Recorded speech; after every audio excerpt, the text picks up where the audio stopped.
The authorities in the German capital Berlin have agreed a strategy paper outlining plans to freeze rents in the city for the next 5 years. The cost of renting has risen sharply in the city, and the left-wing coalition in Berlin wants to keep housing affordable. Hanna Wheatley is a housing researcher at the New Economics Foundation think tank here in the UK. Has there been a rent freeze like this before in a major world city? Rent controls aren't new. We've seen them throughout history, and most notably after the Second World War in many European countries. And rent controls and rent freezes were used to keep rents down at times of uncertainty, essentially. And what causes certain cities to get these steep rises in rent that Berlin is trying to address?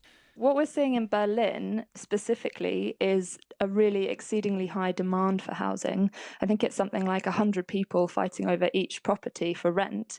So there is really high demand, and there aren't enough affordable homes. But on top of that, that's partly because of the way that investors are now treating housing, which is more as an asset than ever as homes. And so people speculate in the housing market, buy up housing because they know that many people want to live in Berlin, so they can charge high rents. And that's why we're seeing these spikes. It's happening in Berlin, it's happening in London, and it's happening in New York. I mean, this is obviously good news for those wanting to rent. But what of the landlords? It's a tricky question for landlords. We absolutely need to be careful about what the effects of rent controls might be on the wider housing market. But we've seen that they've happened before, rent controls, and they've happened in lots of competitive cities around the world. There are currently rent controls in New York. There was a form of rent control already in Berlin. We can't necessarily say what kind of impact it will have on landlords. But if it is temporary, what happens when it is lifted? It occurs to me that the Berlin authorities, in the meantime, have to build a lot more affordable housing. Yeah, absolutely. That's what's needed. So we see rent controls as one part of a solution to the housing crisis, but building more housing and more affordable housing has to come hand in hand with a rent control.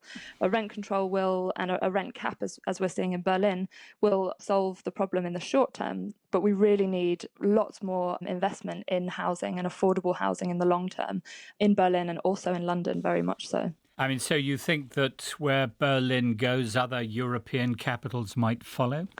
Yeah, I think lots of other cities will be watching with great interest. In London, we've got an increasing number of people in a private rented sector that's unsafe and unaffordable and insecure. And that includes families now, and it includes older people. At some point, renting will overtake home ownership as the main form of tenure in London.